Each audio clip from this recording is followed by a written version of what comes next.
बिस्मिल्लाहिर्रहमानिर्रहीम अस्सलाम वालेकुम वरहमतुल्लाहि वबरकातुहू। माय डियर स्टूडेंट्स, हमारा डिस्कशन 9th क्लास की मैथमेटिक्स के ऊपर जारी है, जिसमें आज हम इंशाल्लाह एक्सरसाइज 1.6 के क्वेश्चन नंबर 1 का part number 6, part number 7 and part number 8 Cramer's rule से अपने आज के इस लेक्चर में करेंगे। तो आइए जी आज का लेक्चर स्टार्ट करते हैं।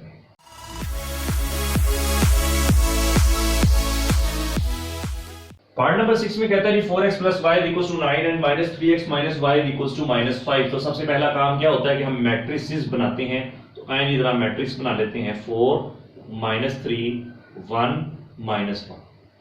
उसके बाद जी x एंड y इक्वालिटी का साइन और 9 एंड माइनस 5। उसके बाद इनको नाम देते हैं जी a x equal to b where, ये क्लियरली मेंशन कर देंगे कि where a is equals to 4 minus 3 1 minus 1, b is equals to 9 minus 5, x is equals to x and y। सबसे पहले लिखिए इनके फॉर्मूलाज, क्योंकि फॉर्मूलाज को देखते हुए ही आपको अंदाजा होगा कि हमने क्या क्या चीजें फाइंड करनी है। तो फॉर्मूला में देखेंगे ax over a determinant, y में ay determinant over a determinant, लेकिन पहले हमेशा हम a डिटरमिनेंट फाइंड करेंगे, जो कि आपके पिछले पार्ट में मैं क्लियरली आपको प्रूफ भी करके दिखा चुका हूं कि इसकी वजह क्या है। आइए पहले a डिटरमिनेंट फाइंड करते हैं। 4 इंटू माइनस 1, उसके बाद 1 इंटू माइनस 3, सेंटर में हमेशा माइनस का sign, 1 into minus 3, 4 into minus 1 is minus 4, minus minus plus और 3 1 जा 3, minus 4 plus 3 is minus 1 which is not equal to 0। अब ax और ay मैट्रिसेस फाइंड करेंगे। ax कैसे फाइंड करते थे? a मैट्रिक्स में से x वाले कॉलम को उड़ा दिया जाए, a मैट्रिक्स में से x वाले कॉलम को खत्म कर दे तो पीछे क्या रह जाएगा 1 और माइनस 1, और जो बचा जहां बचा वहीं पर ही लिखेंगे। आ जाए जी a y पर, a मैट्रिक्स में से y वाले कॉलम को उड़ा दें, a मैट्रिक्स में से y वाले कॉलम को उड़ा दें, ये आपका y वाला कॉलम है, इसको खत्म कर दें, पीछे क्या रह गया 4 एंड माइनस 3, जो बचा जहां बचा वहीं पर लिखेंगे, 4 एंड माइनस 3 बच गया तो यहां पर लिख दें जी 4 एंड माइनस 3। अब यहां पर क्या लिखेंगे ये अब आपको अंदाजा हो चुका होगा कि हम यहां पर b मैट्रिक्स को रिप्लेस करते हैं, तो क्या आ जाएगा 9 एंड माइनस 5, 9 एंड माइनस 5। अब ax का डिटरमिनेंट फाइंड करें, क्या आ जाएगा 9 multiply by minus 1, 9 multiply by minus 1, centre में हमेशा माइनस का sign, 1 multiply by 5 minus 5, 9 into minus 1 is minus 9, minus minus plus and 5 ones are 5, minus 9 plus 5 is minus 4। a y का determinant 4 multiply by minus 5, 4 multiply by minus 5, centre में हमेशा minus का sign, 9 multiply by minus 3, 4 into minus 5 is minus 20, minus minus plus 9 3 are 27 and minus 20 plus 27 is 7। x find करने का formula ax determinant divided by a determinant, ax का determinant is -4 divided by a determinant is -1, तो minus minus से cancel हुआ और 4 simple आपका answer आ गया। उसके बाद जी y फाइंड करने का फॉर्मूला a y का determinant which is equals to 7 divided by a determinant which is equals to -1, तो सिंपल इसका आंसर क्या आ गया -7, क्योंकि जिसके नीचे कुछ नहीं होता उसके नीचे 1 होता है, तो ये लिखें या ना लिखें कोई फर्क नहीं पड़ता, तो हम इसको यहाँ पर शिफ्ट कर देंगे। ठीक हो गया, तो ये -7 आपका आंसर आ गया। उम्मीद करता हूं कि पार्ट नंबर 6 आपको बड़े अच्छे तरीके से क्लियर हो गया होगा और अच्छे तरीके से समझ आ गया। ले जी प्यारे बच्चों, हम पार्ट नंबर 7 सॉल्व करते हैं। 2x minus 2y equals to 4 and minus 5x minus 2y equals to minus 10।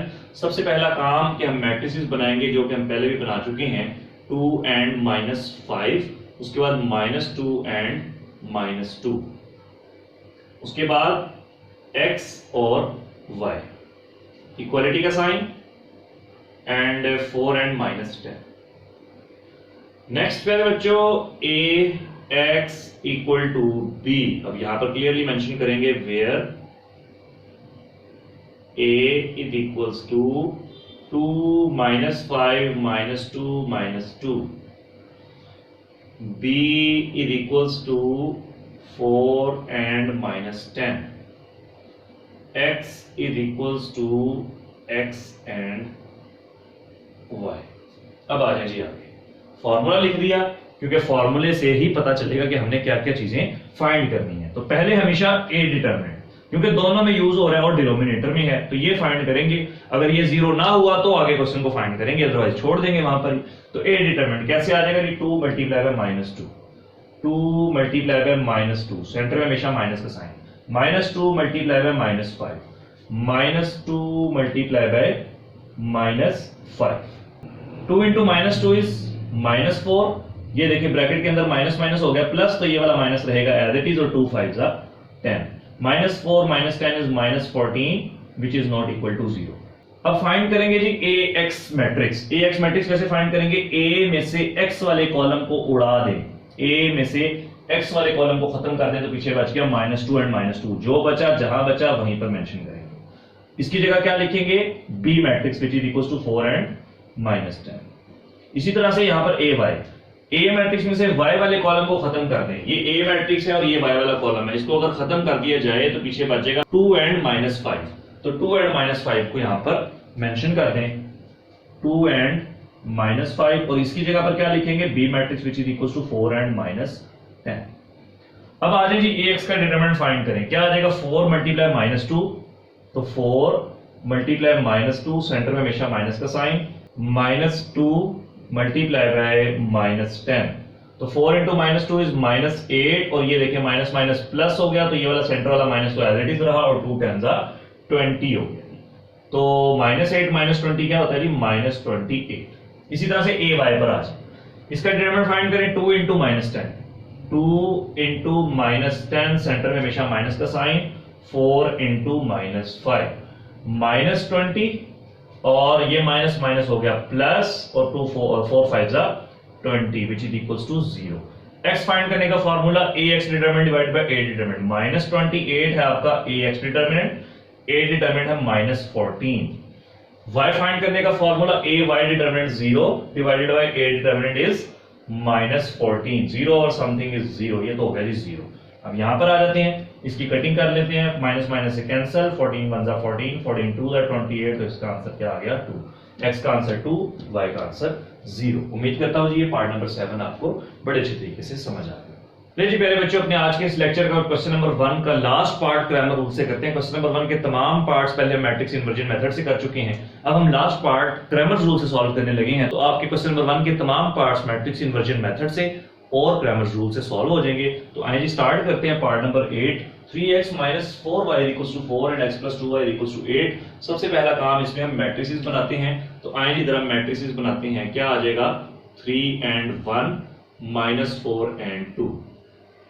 उसके बाद जी x and y, इक्वालिटी का साइन आ गया।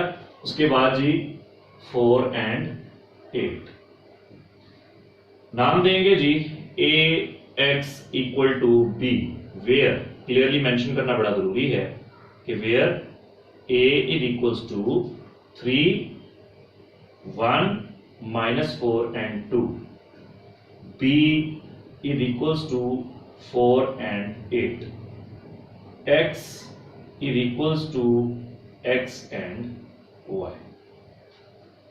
आगे मैंने मेंशन कर दिया जी फॉर्मूलास, क्योंकि फॉर्मूला से देखते हुए ही आपको अंदाजा होगा कि आपने क्या क्या चीजें फाइंड करनी है। AX over A determinant, AY determinant over A determinant. तो पहले A डिटरमिनेंट फाइंड करेंगे, आइए जरा फाइंड करते हैं। 3 × 2, तो क्या आ गया मेरे बच्चों? 3 × 2, सेंटर में हमेशा माइनस का साइन, उसके बाद जी -4 × 1, 3 × 2 is 6, minus minus plus, 4 1 4, 6 + 4 is 10 which is not equal to 0। उसके बाद जी AX और AY मैट्रिक्स बनाएंगे। AX मैट्रिक्स कैसे बनेगा जी? A मैट्रिक्स में से X वाले कॉलम को उड़ा दिया जाए तो पीछे बचेगा -4 and 2, जो बचेगा जहां बचेगा वहीं पर मेंशन करेंगे। X वाला कॉलम खत्म किया तो ये बच गया ना, तो ये आ गया। अब इसकी जगह पर क्या लिख देते हैं? B मैट्रिक्स को रिप्लेस कर देते हैं 4 and 8। उसके बाद पहले बच्चों AY मैट्रिक्स, A में से Y वाले कॉलम को खत्म कर दें, पीछे बचेगा 3 and 1, तो जो बचेगा जहां बचेगा वहीं पर मेंशन करेंगे। 3 and 1 आ गए यहां पर, और इसकी जगह पर रिप्लेस कर देंगे B matrix which is equals to 4 and 8। अब इन दोनों के डिटरमिनेंट्स लें। 4 × 2 क्या आ जाएगा जी? 4 × 2, सेंटर में हमेशा माइनस का साइन, उसके बाद -4 × 8, 4 × 2 is 8, minus minus plus, 8 4 32, 8 + 32 is 40। AY का डिटरमिनेंट 3 × 8, सेंटर में हमेशा माइनस का sign, 4 × 1, 8 3 are 24 minus 4 1s are 4, 24 minus 4 is 20. फॉर्मूले में वैल्यूज पुट करें, x फाइंड करने का फॉर्मूला ax का determinant which is equals to 40 divided by a determinant is 10. y find करने का फॉर्मूला ay का determinant which is equals to 20 divided by a determinant is 10. 0 0 से कैंसिल तो x का आंसर आ गया 4. 0 0 से कैंसिल तो x का आंसर क्या आ गया 2. ये थे प्यारे बच्चों आपके क्वेश्चन नंबर 1 के तमाम पार्ट्स जो कि हम मैट्रिक्स इन्वर्जन मेथड से और क्रैमर्स रूल से भी सॉल्व कर चुके हैं. इंतहाई इंपॉर्टेंट क्वेश्चन लॉन्ग क्वेश्चंस के लिहाज से आप इन क्वेश्चंस की लाजमी प्रैक्टिस कीजिएगा, अच्छे तरीके से प्रैक्टिस कीजिएगा. इनके आंसर्स आपको जुबानी याद हो जाने चाहिए. अगर मैं पहले भी बता चुका कि अगर आप इनके आंसर्स को चेक करना चाह रहे हैं तो इन दोनों आंसर्स को क्वेश्चन में पुट करेंगे, आपकी लेफ्ट हैंड साइड का आंसर राइट हैंड साइड के इक्वल प्रूफ हो जाएगा. उम्मीद करता हूं इन क्वेश्चन में कोई प्रॉब्लम नहीं होगी. अगर फिर भी कोई प्रॉब्लम हो तो आप मुझे कमेंट सेक्शन में लाजमी बताइएगा. इंशाल्लाह ताला आपके तमाम प्रॉब्लम्स को सॉल्व करने की कोशिश करूंगा. इन क्वेश्चंस की फिर से रिक्वेस्ट है कि लाजमी प्रैक्टिस कीजिएगा, काफी इंपॉर्टेंट क्वेश्चंस हैं. अगली वीडियो तक के लिए इजाजत दीजिए और अपना बहुत सारा ख्याल रखिएगा. अस्सलाम वालेकुम व रहमतुल्लाहि व बरकातहू.